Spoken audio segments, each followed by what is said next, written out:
여러분 반갑습니다. 주일날 지나고 또 월요일날 아침을 맞습니다. 사순절이 시작되어졌던 첫 주일이었는데요. 여러분 이 첫 주일을 또 보내면서 해야 할 것, 또 하지 않아야 할 것 마음에 결심하시면서 부활주일까지 한번 시도해 보시고 중단해 보시고 그런 기회를 가졌으면 좋겠습니다. 삶을 계획하면 좀 피곤하긴 하지만 또 나름 그 계획을 이루기 위해서 또 특별한 수고를 좀 하게 됩니다. 그런 수고가 이 사순절 기간 동안에 복되신 주님의 그 모습을 생각하면서 한번 시도해 본다면 우리의 삶이 조금은 더 거룩스럽게 보이지 않을까 싶네요. 그래서 여러분 이번 부활주일까지 하지 말아야 할 것 한번 생각해 보고요. 또 해야 될 것 계획해 보시면서 보내시면 어떨까 싶습니다. 예, 오늘 월요일 날 주시는 말씀 우리 함께 나눕니다. 마태복음 14장 13절에서 21절까지 말씀입니다. 14장 13절부터 21절까지입니다. 우리 말씀 같이 한번 봉독하겠습니다. 예수께서 들으시고 배를 타고 떠나사 따로 빈 들에 가시니 무리가 듣고 여러 고을로부터 걸어서 따라간지라. 예수께서 나오사 큰 무리를 보시고 불쌍히 여기사 그 중에 있는 병자를 고쳐 주시니라. 저녁이 되매 제자들이 나와 이르되 이곳은 빈들이요 때도 이미 저물었으니 무리를 보내어 마을에 들어가 먹을 것을 사 먹게 하소서. 예수께서 이르시되 갈 것 없다. 너희가 먹을 것을 주라. 제자들이 이르되 여기 우리에게 있는 것은 떡 5개와 물고기 2마리 뿐입니다. 이르시되 그것은 내게 가져오라 하시고 무리를 명하여 잔디 위에 앉히시고 떡 5개와 물고기 2마리를 가지사 하늘을 우러러 축사하시고 떡을 떼어 제자들에게 주심에 제자들이 무리에게 주니 다 배불리 먹고 남은 조각을 12바구니에 차게 거두었으며 먹은 사람은 여자와 어린이 외에 5,000명이나 되었더라. 아멘. 오늘 중요 말씀은 중심 구절 13절 14절로 정해 봅니다. 예수께서 들으시고 배를 타고 떠나사 따로 빈들에 가시니 무리가 듣고 여러 거울로부터 걸어서 따라간지라. 예수께서 나오사 큰 무리를 보시고 불쌍히 여기사 그 중에 있는 병자를 고쳐 주시니라. 핵심 단어 긍휼입니다. 불쌍히 여기사. 그리고 오늘 말씀의 제목은 도망친 곳에서 일어난 기적. 좀 예수님께서 도망치셨다는 표현이 좀 그렇습니다만은 세번역 성경에는 물러가셨다 이렇게 되옵니다만은 이 상황을 조금 더 적나라하게 표현한 아마 그런 의도로 도망친 곳에서 일어난 기적인데 이렇게 한번 한 것 같습니다. 오늘 말씀의 배경은 그렇습니다. 세례 요한이 이제 헤롯 안디바에 의하여서 죽임을 당합니다. 굉장히 비극적인 죽음이었죠. 그 헤로디아와 그의 딸에 의하여서 이제 죽임을 당하게 되는데요. 이 참 기가 막힌 죽음의 소식을 들은 예수님께서는 그 계시던 곳에서 13절에 보니까 배를 타고 떠나사 빈 들에 가셨다 이렇게 되어 있습니다. 그러니까 예수님께서 계셨던 그곳은 가버나움 쪽으로 이해하시면 될 것 같아요. 거기에서 다시 배를 타고 다른 맞은편 쪽으로 가셨다 이렇게 보면 되겠습니다. 자, 어쨌든 예수님의 지금 형편은 황급히 그렇게 제자들과 함께 떠나셨다라고 하는 것을 보게 됩니다. 그러니까 황급하게 떠나셨으니까 뭐 제자들과 함께 그야말로 일용할 양식밖에는 챙기지 못했다 이렇게 생각이 되네요. 자, 그런데 문제가 하나 생겼습니다. 이 예수님이 움직이시는 곳마다 정말 많은 사람들이 동행하고 있었다는 거죠. 13절 중간에 보니까 무리가 듣고 여러 거울로부터 걸어서 따라왔다 이렇게 되어 있습니다. 많은 사람들입니다. 근데 그 많은 사람들이 각자가 다 사연이 많잖아요. 그리고 그 가운데는 또 병자들도 있었던 것을 봅니다. 자, 여러분 여기서 예수님께서 하시는 모습을 가만 보세요. 세례 요한이 죽었다는 소식을 듣고 황급히 자리를 피하셔서 다른 곳으로 가셨습니다. 우리는 여기서 하나 의구점을 가질 수는 있을 거예요. 아니, 예수님이 뭐 능력이 없으셨나? 왜 그렇게 황급하게 자리를 옮기셨을까?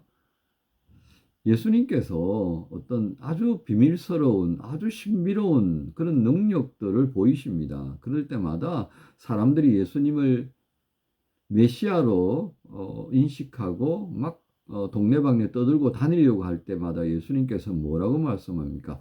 쉿! 이렇게 하잖아요. 쉿! 예, 아직 내 때가 이르지 않았다. 너 조용해라. 이제 그렇게 하지만 사람들이 그 조용하라고 조용해집니까? 그런 분이신데도 불구하고 왜 이렇게 하셨을까요? 예, 바로 그렇습니다. 아직은 예수님께서 이런 부분들을 정면으로 대응할 수 있는 그런 단계로 간주하지 않으셨다는 겁니다. 지금 맞부딪혀봐야 누구 하나는 부러질 수밖에 없는 거죠. 그래서 매우 지혜롭게 주님께서 또 가셔야 될 그 십자가의 길은 분명히 있는 겁니다. 그래서 그때까지 계속해서 지혜롭게 일을 처리하시기 위함이었다. 이렇게 보시면 좋을 것 같습니다. 그것이 신약 성경 전체의 흐름과 함께 일치한다 하겠습니다. 자, 그렇게 경황 없이 이제 이렇게 움직이심에도 불구하고 예수님의 눈에는 결국 뭘 봅니까? 그냥 예수님께서 막 살려고 막 동분서주한 게 아니라 정말 주님이 가시는 그 길을 준비하기 위한 하나의 일정을 이제 진행하고 계시는 겁니다. 그 모습을 우리가 어디서 볼 수 있어요? 바로 여기 예수님을 따라온 수많은 사람들을 어떤 눈으로 보셨다라고 하는 겁니까? 예, 불쌍히 여기셨다는 겁니다. 14절 불쌍히 여기셨다. 이 불쌍히 여겼다는 말을 오늘 또 다른 것으로 보게 되면 긍휼입니다. 긍휼. 예, 긍휼입니다. 치료하시고 그리고 각자의 사연을 다 살펴보시는 겁니다. 그리고 마지막 하이라이트가 뭡니까? 오병이어의 사건인 것입니다. 우리는 오병이어의 사건을 보면서 와, 주님은 엄청난 능력을 가지신 분이다. 그래서 출애굽에 등장하는 공급자, 생명을 또 유지시켜 주시는 그 하늘의 양식으로 우리를 먹여 주시는 것이 하나의 모델 되셨다. 이렇게도 생각합니다. 그만큼 강력하신 주님의 능력을 우리가 보게 되는데요. 이러한 능력을 우리에게 행하신 그 근본적인 출처가 뭐냐? 바로 우리를 불쌍히 여기셨다. 긍휼히 여기셨다라고 하는 것에서 볼 수 있어야 한다는 겁니다. 그러니까 아무리 어떤 그 헤롯 안디바에 의하여서 세례 요한이 죽고 하나님의 그 공의와 하나님의 정의가 막 그냥 뭉그러져 버리는 그런 현실을 우리가 보고 있습니다만, 그래서 악의 세력이 굉장히 강한 것처럼 여겨지지만 그러나 하나님의 능력 행하심은 결코 그것에 의하여서 주눅들지 않는다라고 하는 것을 오늘 이 오병이의 사건 그리고 찾아온 사람들을 한 사람 한 사람 치료해 주시는 것을 통해서 분명하게 보여주십니다. 그러니까 주님이 능력이 없으셔서 이들과 맞대결하지 않고 피하지 않으셨다는 겁니다. 능력이 있지만 아직은 그들과 맞부딪혀서 뭔가를 정리해낼 그런 때가 아직 아니다라고 하는 것을 예수께서 우리에게 보여주시는 겁니다. 그러면서 이것을 통하여서 우리로 하여금 실망하지 않도록 만드시는 것을 보게 됩니다. 그래서 오늘 제목이 무엇이라고 했습니까? 도망친 곳에서 일어난 기적입니다. 황망하게 그렇게 자리를 옮기셨지만 그럼에도 불구하고 주님의 그 행하실 능력, 우리를 살리시고 돌보시는 그 모든 손길은 결코 거두지 않으셨다라고 하는 것을 우리에게 보여줍니다. 그러면서 오늘 여기서 두드러지는 가장 중심 단어가 있다면 그것은 바로 하나님은 여전히 그리스도 예수를 통하여서 우리를 긍휼히 여기신다. 또 다르게 표현하면 불쌍히 여기시고 있다라고 하는 바로 이 구절입니다. 하나님이 우리를 불쌍하게 여기신다는 겁니다. 고통당하고 있는 사람들을 외면치 아니하십니다. 어려움 가운데 있는 사람들을 바쁘다고 내가 급하게 생겼다고 해서 외면하지 않으시더라는 것입니다. 바로 이것이 주님께서 우리에게 가르쳐 주신 하나님 나라의 삶입니다. 그래서 산상보훈으로 우리에게 주셨던 마태복음 5장 7절에 그렇게 말씀이 있죠. 긍휼히 여기는 자는 복이 있나니 그가 긍휼히 여김을 받을 것이다 라고 했습니다. 우리가 살아가면서 뭔가에 쫓기다 보면요, 다른 사람을 살핀다는 게 정말 쉽지 않습니다. 그런데 주님은 우리에게 어떻게 하라고 말씀하셨습니까? 그럼에도 불구하고 긍휼히 여기는 마음, 이거 잃어버리면 안 된다. 주님께서도 그리 하셨다라고 하는 것입니다. 결국 오늘 이 말씀은 아무리 상황이 힘들고 어렵게 되어간다 하더라도 하나님께서 우리를 향하신 그 긍휼히 여기시는 마음은 결코 변하지 않았다. 또 한 걸음 더 나아가서 그 긍휼히 여기시는 마음이기 때문에 오늘 우리를 향하여서 능력을 행하신다라고 하는 것입니다. 여러분, 한 주간 우리가 주일 예배를 드리고 월요일을 시작합니다. 이 월요일이 어떤 날이라고 여겨지십니까? 특히 사순절 이 기간에 맞이하는 월요일입니다. 오늘 말씀을 의지하여 볼 때 오늘은 어떤 날입니까? 주님이 우리를 긍휼히 여기시고 있다는 것을 확인시켜주는 날입니다. 그리고 그 긍휼히 여겨주시는 하나님이 우리의 형편과 처지를 바라보시면서 은혜를 베푸시는 바로 이 날이다 하는 것입니다. 우리를 긍휼히 여기시고 그 황망한 가운데서도 우리를 살펴보시는 그 하나님의 능력이 우리 안에 이루어지고 있는 것을 다시 한번 알게 하시는 주의 말씀입니다. 이 말씀을 의지하여서 오늘도 힘있게 시작하십시다. 주께서 우리를 도우시기 때문입니다. 여러분 모두를 우리 주님 예수님의 이름으로 축복합니다. 하나님 감사합니다. 세례 요한의 죽임을 인하여서 그 소식을 듣고 황급히 그 자리를 피하셔서 다른 곳으로 옮기셨습니다. 그럼에도 불구하고 무수한 사람들이 주님을 찾고 따름에 그들을 불쌍히 여기시고 때로는 치료하시고 때로는 먹이시는 놀라운 능력을 보여주셨습니다. 주님의 모습과 비교하는 우리가 참 많이 부끄러운 모습이 있음을 고백합니다.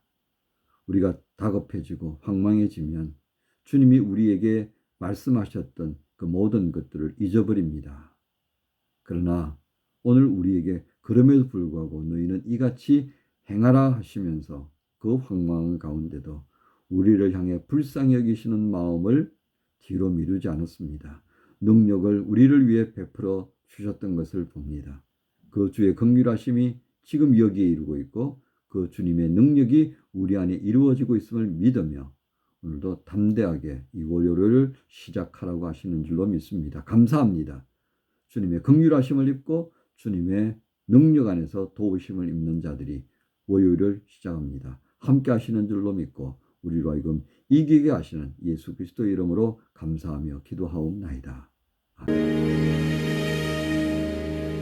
나 주님께 바라는 것 한 가지 오직 긍휼 예수의 긍휼 바울의 특권보다 베드로의 능력보다 오직 긍휼 예수의 긍휼 긍휼을 베푸소서 나는 죄인이나이다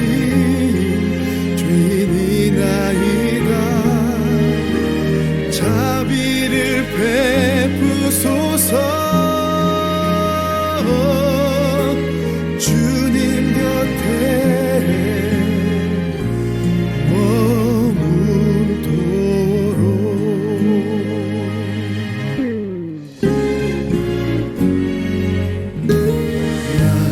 주님 곁에 바라는 것 한 가지 오직 긍휼 예수의 긍휼 바울의 특권보다 베드로의 능력보다